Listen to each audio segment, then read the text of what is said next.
Satyabama Institute of Science and Technology, Chennai and Sriperumbudur.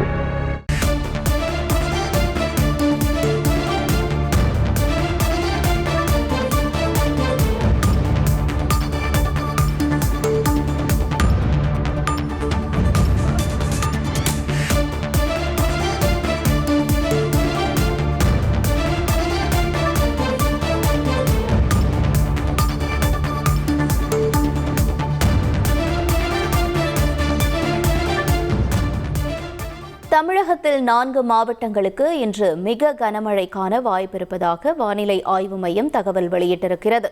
மிக கனமழை வாய்ப்புள்ள 4 மாவட்டங்களில் பொதுமக்கள் எச்சரிக்கையுடன் இருக்க மாவட்ட அதிகாரிகளும் அறிவுறுத்தியிருக்கிறார்கள். முக்கிய செய்தியாக பார்த்துக் கொண்டிருக்கிறோம். நம்முடன் தொடர்ந்து இணைப்பில் இணைகிறார் தனியார் வானிலை ஆர்வலர் திரு ஜெபசிங் அவர்கள். வணக்கம் சார். இப்ப இந்த திடீர் மழைக்கான காரணம் என்ன? குறிப்பா நம்ம இந்த 4 மாவட்டங்கள்ல மழையினுடைய நிலவரம் எவ்வாறாக இருக்கும் வரக்கூடிய நாட்கள்ல? உங்களுடைய தகவல்கள் என்ன சார்? வணக்கம்.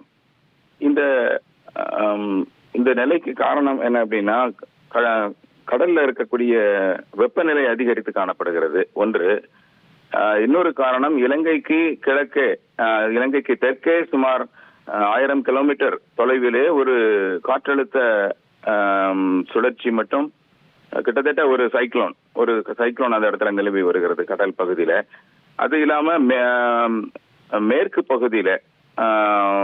பகுதியிலே வந்து ஹை பிரஷர் நிலவுகிறது. அதாவது ஒரிசா அந்த பகுதியில ஹை பிரஷர் நிலவுகிறது. இந்த 2 பினோமினா தான் இதற்கு காரணம்.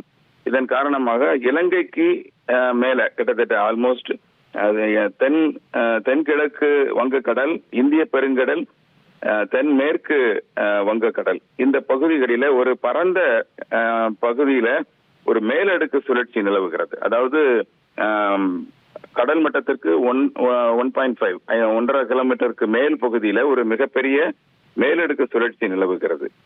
இது எக்ஸாக்டா இலங்கைக்கு மேலதான் நிலவுகிறது.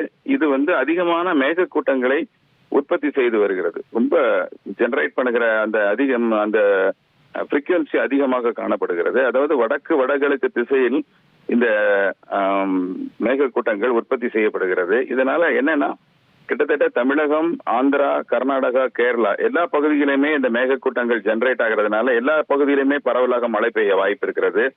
குறிப்பாக இந்த சிஸ்டத்துக்கு அருகாமையில் இருக்கக்கூடிய தமிழகத்தை சேர்ந்த 4 மாவட்டங்கள், அதாவது கன்னியாகுமரி, திருநெல்வேலி, தென்காசி, தூத்துக்குடி, இந்த பகுதிகளில் கனமழை இருக்கலாம். இன்று ஒரு நாள், நாளை பிற்பகல் வரைக்கும் மிக கனமழை இருக்கலாம்.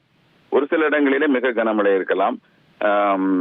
பரவலான கனமழை தேனி, விருதுநகர், மதுரை, சிவகங்கை, ராமநாதபுரம், புதுக்கோட்டை, மயிலாடுதுறை, தஞ்சாவூர், திருவாரூர், நாகப்பட்டினம் மற்றும் காரைக்கால் பகுதிகளில மிதமான மழை பரவலாக இருக்கும். ஒரு சில இடங்களிலே கனமழை இருக்கும்.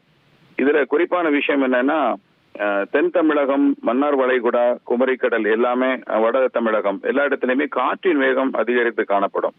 காற்றின் வேகம் 35 to 55 கிலோமீட்டர் வரைக்கும் காற்றின் வேகம் அதிகரித்து காணப்படும்.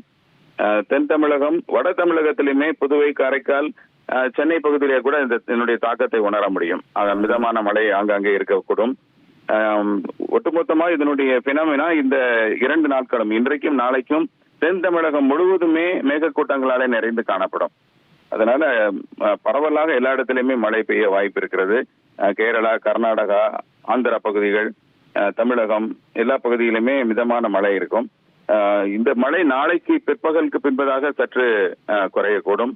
அதற்கு பின்பதாக ஒரு சாதாரண நிலை நிலவக்கூடும். பொதுவாக இந்த நேரம், இந்த காலகட்டம் வந்து ஒரு ஃபேர் வெதர் அப்படின்னு சொல்லுவாங்க. ஒரு கடல் ரொம்ப அமைதியாக இருக்கும். ரொம்ப ஒரு நல்ல கால சூழ்நிலை இருக்கக்கூடிய ஒரு இடம்.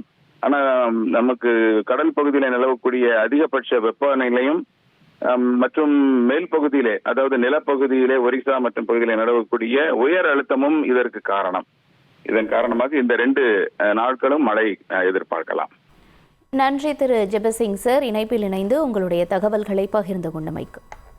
Satyabama Institute of Science and Technology, Chennai and Sriperumbudur.